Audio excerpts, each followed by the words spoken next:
I think it's a beautiful point to end this round on, in the sense of the, let's say, because I was wondering throughout all presentations what does, in the end, let's say, this moment here right now, and the form in which we're speaking, like, is it also, of course, let's say, a ritual of bodies, and you sit, people stand, and maybe they form identities when they're behind that cathedral, and dissolve again when they go into the crowd. But in that sense, it did make me wonder, as kind of a reflection on the day, like, how does the kind of the knowledge that we talk about here, and that often has still many relationships to the forms of knowledge that are, let's say, commonly considered to be the ways in which we express knowledge, papers, recite people, we talk in this, let's say, eloquent discourse. Like, how does that relate to the kind of knowledge that we are generating, or that maybe are the type of questions that we are asking, if it's about, let's say, being in a Gabriel concert or things like that. So I think that is kind of a reflection that I feel maybe for us as a museum is also to take on, like, how do you continually deviate from maybe normal forms of knowledge in a deviant research podium. But maybe Nick, you feel to me like the perfect person to moderate our final conversation of the day as the head researcher of the coordinating researcher on the Deviant Research Program. Thanks, Dave. Can I cheat actually, as I want to ask a last question? You ran down too quickly. Like, I'm fascinated about this connection with Gloria Wekker and white innocence. Her thesis obviously is looking back at the history of Dutch colonialism and how that has been embedded within different traditions, languages, cultures within the Netherlands. Specifically, it's kind of looking at the unacknowledged status quo to a certain extent. The traditions, Zwarte being the kind of obvious one. What you're talking about actually is a kind of white counterculture. You know, we think of Gabba as the counterculture, the kind of temporary autonomous zones of Hacking Bay that is kind of riding against the system to a certain extent. A system which kind of Gloria Wekker points out is perhaps inherently racist. So there's a really interesting extension of her kind of proposition for whiteness into counterculture. Totally. Yeah.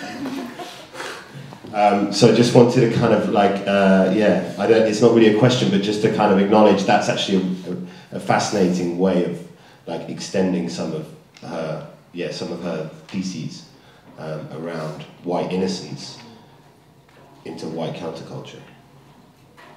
Well, as we were reading her book, it was also so interesting, like for myself, because I'm a Canadian descendant of a Dutch grandmother, and it was able to just actually position so many norms of my own family that we had inherited. But when we bounced it back out to think about Habba and Dutch culture, it actually seemed like whiteness, like a counterculture within whiteness still reproduces the status quo of whiteness. It does not, like Habba actually, we could talk more about the politics of it and kind of like weaving through anti-racist politics and just, you know, questions of identity, but we just started to see it more as a place where whiteness was reproduced, and it started to seem had to have more actually in common with her thesis than we might assume a countercultural movement would. And partly it was really through the like amplification of specific like gestures, styles, forms of dress, movements, and the perception that that the style of dance and the fashion is also very like aggressive and masculine, I think allowed us to just think about working class masculinity also like within Habba, but also within more contemporary politics and what is happening in the rise of the right wing through working class politics. And the question of whiteness being under threat. And so it just became like really fascinating for us. And in certain way, the question of whiteness and working class identities became just as interesting to us as the thread of queerness, which we originally thought we were going to come and meet a bunch of queer habas and just like really party with them. So you came across all these other problems that you had to.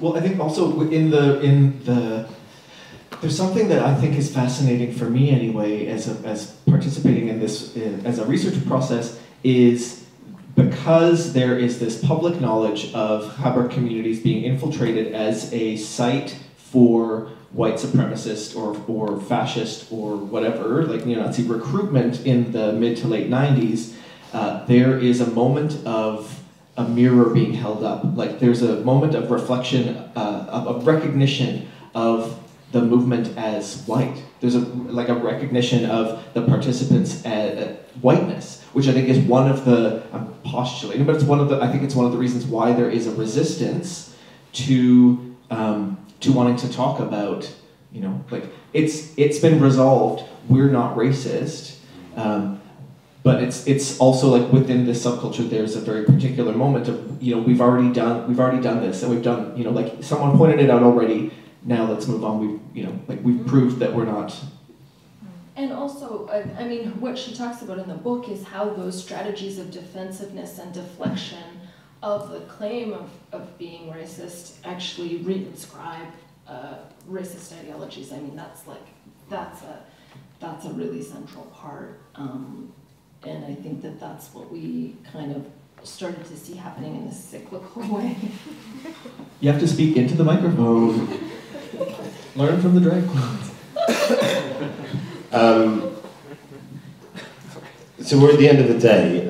We've had 9 papers that have taken us from Rodchenko and images of the Gulag through the program of the museum during the Second World War, the Gate archive, and how that entered in the museum, and a certain kind of institutional history that speaks to in the Netherlands. We have gone through a fetish club, cultural centre in the Netherlands. We've gone through a Department of Sexual Revolution Studies in the vanabbemuseum with the Design Academy. We have gone into the idea of autonomy and use value and how that can be played out through the productions of relations and meanings within the museum. We have gone, where have we gone from there? We have gone into feminist pedagogies and thinking about the kind of collapsing of the subject and object within the museum and how we might think that, or how we might embody that rather. We have then gone through thinking of the algorithms and the kind of inherent sexism, and I'd love to pick up actually on some of the racism that I think was in some of those algorithms, which you touched on in some of the research, but perhaps wasn't so inherent in the video. And then we've ended up with GABA culture. This is an extraordinary journey, an extraordinary kind of range of histories and methodologies and a reading of images and histories, how we kind of read those images of Rodchenko to how we read the works in the museum. So there's so many kind of threads that need to be like stitched, unstitched, restitched, rethought. But I want to kind of invite any type of reflection, I think, on what we've thought today, from the very mundane to the methodological to the content, to really, as a way to kind of feed back into what for us is an ongoing process about how research kind of lives in the museum.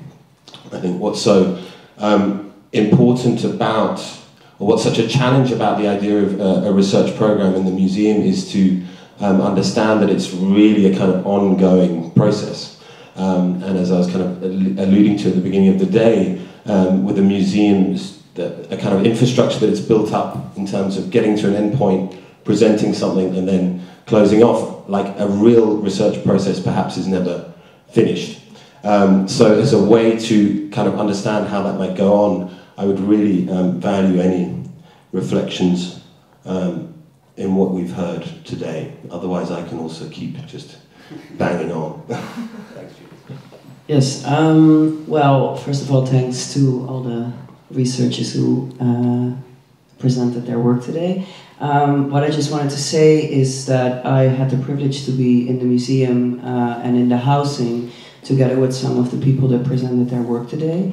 And for me it was very nice to see the amount of also queer and trans folk present in the museum. That was very surprising for me when I came here, because I wasn't aware of the things that were happening in the deviant practice.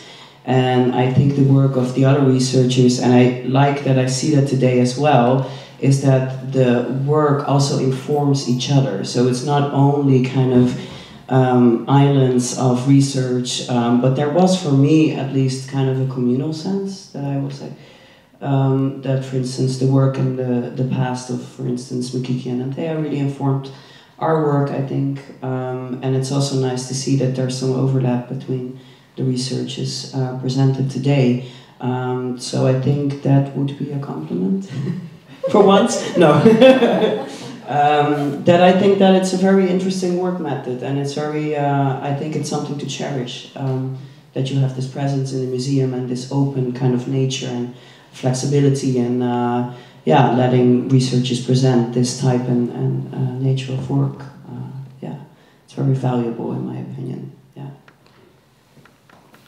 I think just Charles talked at the beginning about like not knowing, and I think that idea of not knowing is, we kind of try to put that in the structure of the research program. So the idea of the open call is really important actually. Like, how the hell would we get to encounter researchers from Toronto and the West Coast who want to do embodied research about Gaba culture in Eindhoven? Like, this is... You need to turn your Tinder profile onto like one where you can roam. Thank you. Yeah, so just to say that, yeah, the open call is a very simple method of like acknowledging not knowing.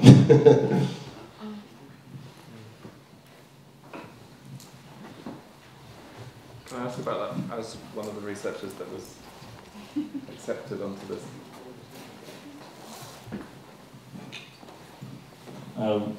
Yeah, that's an interesting thought, and I guess I never really even thought about it. I was just grateful to have been chosen. But I guess I'm curious about how the different iterations of deviant practice, this is the second, how you will take the first one, for example, and how that informed the programming curation of the second one, and how you'll take this forward into the next. Yeah, I mean, I think on a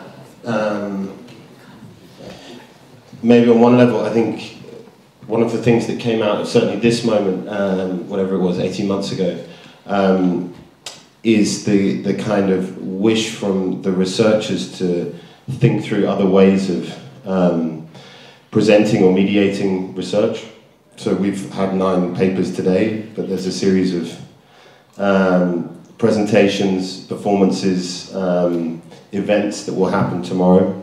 So us trying to, very simply understand that there are other ways of research manifesting itself. For me, there's a really important conversation to have between the variety or the kind of, the mix of research projects that you can have, and the actual time and commitment that you can give to researchers. And I think that's something that we need to think about within the museum really carefully, because you get presented with these extraordinary projects. You're like, I want to do that, that, and that. But actually, what it means to have a really, productive, sincere engagement with the project and researchers takes so much time. And so that for me will be something to think about for the next one, whether maybe we do less projects, but maybe they're more ambitious in their scope. All the researchers, went way beyond the kind of remuneration on very basic terms of what they were given, because they're so invested in the research and in the subject. But maybe structurally we should think about a way that there's more money for fewer projects and more investment in terms of time and the people as well. You know, I go to my colleagues in mediation and say, oh, there's this amazing project that's looking about the way we mediate it. You must speak. Of course, they're also busy with a million things, so maybe there's a way of structuring it that it can be a bit more focused to allow those relationships and those projects to develop. Yeah, and just always to engage colleagues at the earliest possible stage. I think that's such a key thing, so that people follow the process from beginning to end. I've already got the microphone, sorry. Sorry for my glib comment about Tinder. But thinking about the question of the open call and the way that it does bring you into contact with people that you wouldn't otherwise. And then reflecting on, I mean, I guess both of the Deviant Practice Symposium. I think an issue possibly with the selection of researchers is that too many of us are white.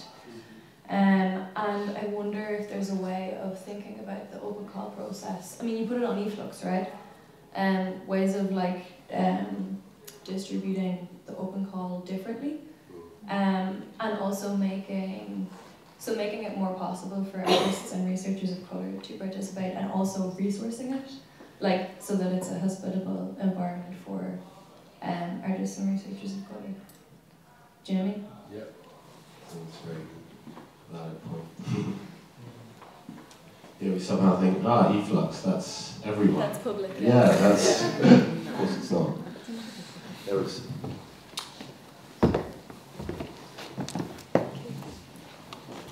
Yes, I just also want to thank everybody who showed their work today. I'm very grateful to be here. It's also for me quite unexpected. It was a last-minute decision. I'm based in Berlin, and I'm actually coming to work at to give a workshop at the Design Academy, but it's just on Tuesday. But I was recommended by one of your former colleagues, Daniel Neugebauer.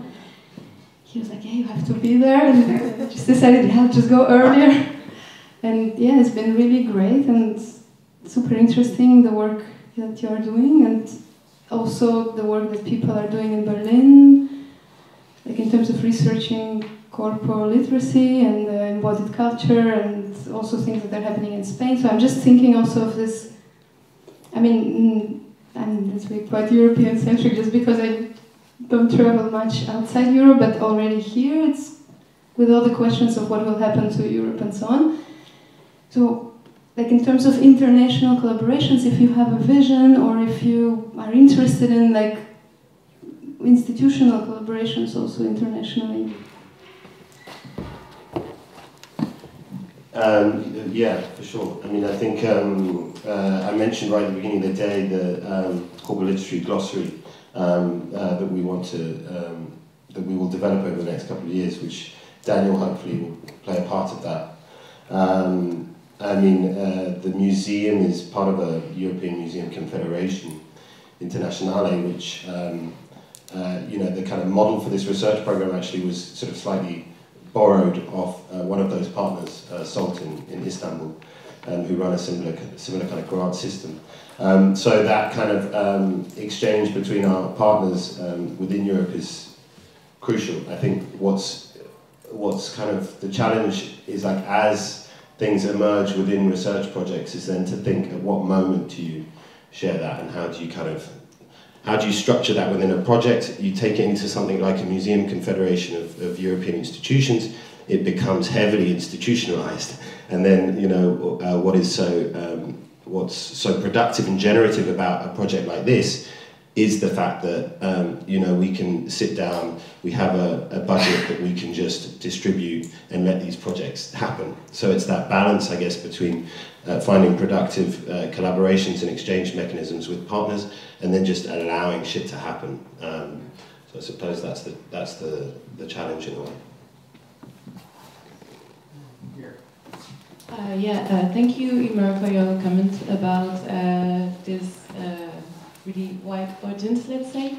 And maybe one way to improve this is also to look at what already exist, because when, for instance, I'm coming from France, and this last year a new form of university just appeared, which is like the decolonization art university. And I feel that you can find a more diverse person in groups, so maybe one of the tasks would be to trying to find those groups and talk about what you are doing here, and maybe offer the possibility to do research, but like in groups, more than 2 people, I mean. So that might be an idea. I don't know. Yeah, of course. I want to just follow on from that, because I'm really glad that Emer raised that, because it's something that I brought up earlier. And I think the word decolonisation was thrown around a lot, and I think there wasn't any discussion around what that means. Like, what does that practically mean in a setting like this? Considering who's speaking and who's listening, what does it mean to throw that word around, and like, how does that have practical applications? Like, what does that look like? You know, because I think it's kind of, sometimes it feels like maybe museums are a bit of a bubble and everything just moves in a circle. In the art world, it's like the same people are hearing it and the same people are responding. And it's like, but what actual structural change is that causing, and like, how does that manifest? And I think, I was thinking earlier, like Eve Tuck and Jan have this particular essay called Decolonisation is Not a Metaphor. And it talks about like real reparations, like decolonisation was a violence and a genocide and a taking of land from people. So I think when it's brought into a museum setting and suddenly you're talking about decolonisation, like, what does that actively look like? And how do we respond accordingly? It's a different kind of question, I suppose. Like, it depends on how you're defining it. Who's posing the question? Who's receiving the question? Yeah. So that was like something that I was reflecting on as the day wore on, and it kept being kind of like, people were like, decolonisation, and I was like, oh, what does that mean? Like, what does it really mean? So yeah, that's my comment.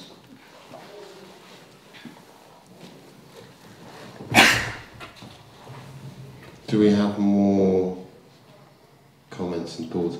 I mean, I think to try and to respond to that a little bit. I mean, I think for me, in terms of thinking through that, what that means on a practical level, I agree that the term came up a lot.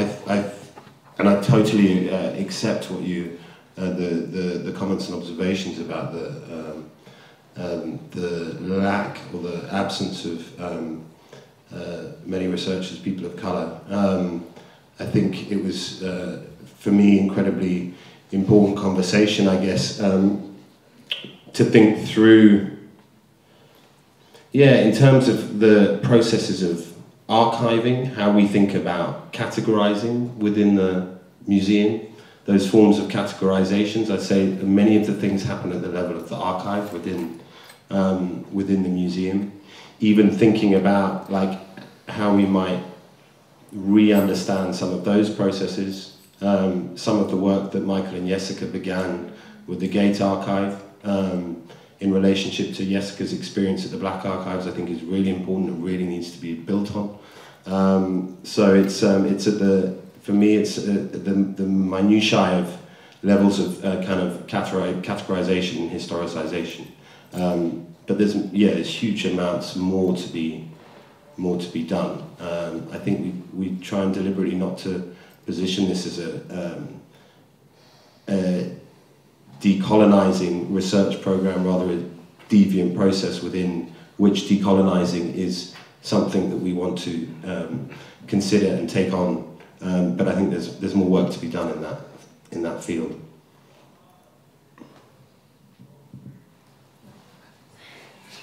Go for it, Ema.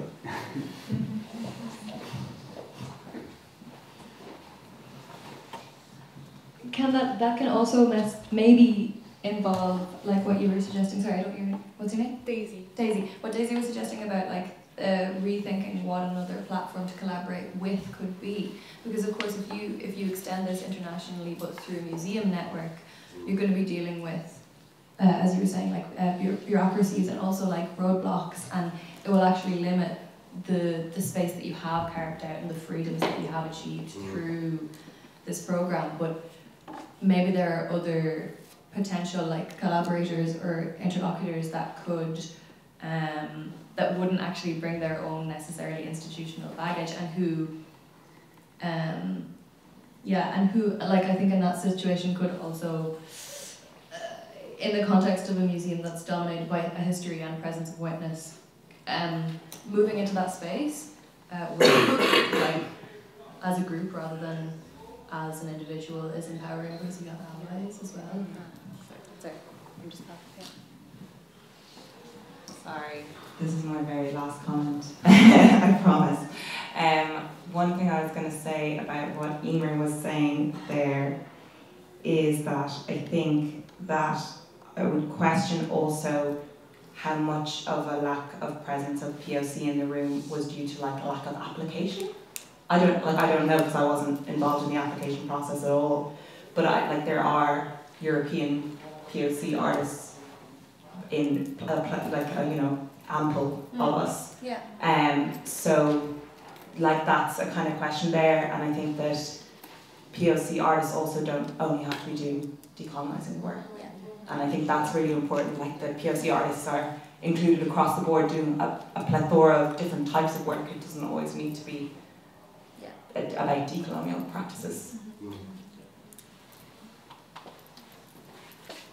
I'm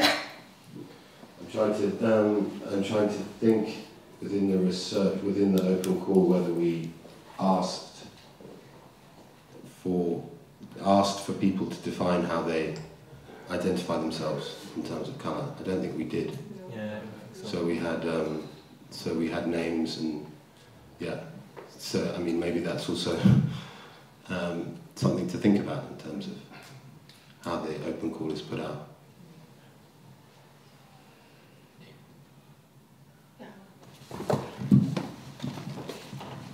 When we first applied, I was really interested in the construction of deviance within the museum, and then I noticed when the slate of researchers and projects was announced that it seemed that deviance was a different way of talking about race, gender, sexuality, and that something about the presence of bringing other bodies into the museum space was kind of being reclaimed. And I think that the conversation about decolonizing is really, really important and interesting. And also I like the article that you mentioned.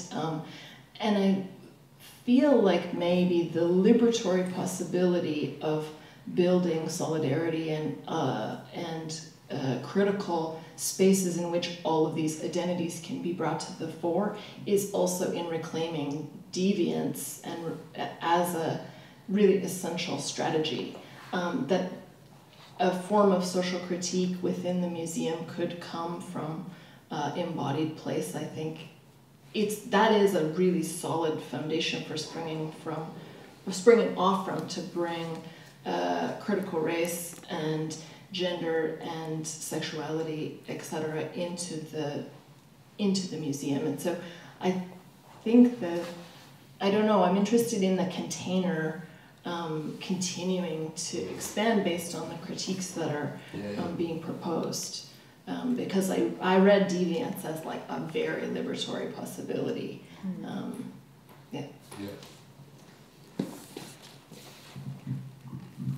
Thank you.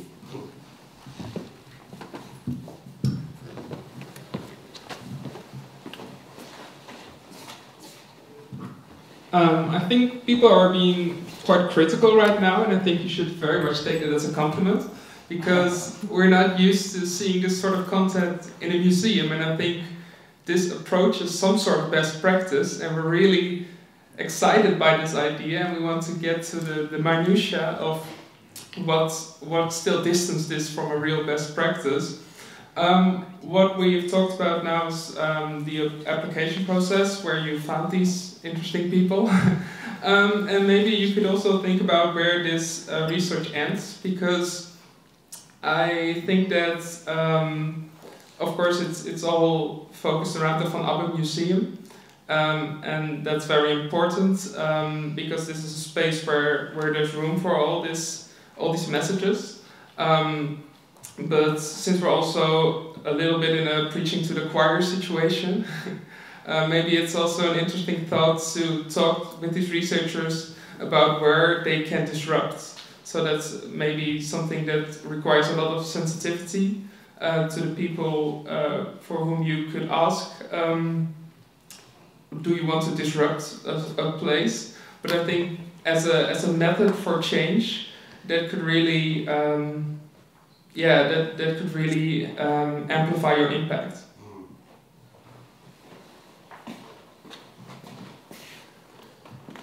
Yeah, I know. These observations, if they're critiques, they're certainly very welcome, helpful, clear ones. That I've been in panel discussions with a bunch. This doesn't feel like critique. This feels like collaboration. So that's how it's taken. But yeah, I think it's nice to think how this work could kind of infiltrate or interrupt in other spaces. Absolutely, absolutely.